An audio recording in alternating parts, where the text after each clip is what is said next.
सर्व लाडक्या बहिणींचे पुन्हा एकदा आपल्या एका नवीन व्हिडिओमध्ये स्वागत आहे। अनेक लाडक्या बहिणींची ई-केवायसी राहिली होती।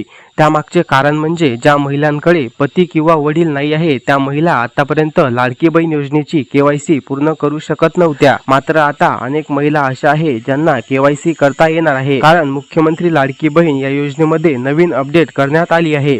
ज्या महिलांकडे पती किंवा वडील नाही आहे त्या महिला सुद्धा आता ई-केवायसी करू शकणार आहे। ते म्हणजे ज्या महिलांकडे नातेवाईकांचे आधार कार्ड आहे, ज्या महिला नातेवाईकांकडे राहतात त्या महिला नातेवाईकांचे आधार कार्ड तिथे जोडू शकते। ज्या ठिकाणी पती किंवा वडिलांचे आधार कार्डांचा नंबर टाका असे दिसत असेल त्या ठिकाणी तुम्ही तुमच्या नातेवाईकांचा कोणताही नंबर टाकू शकता।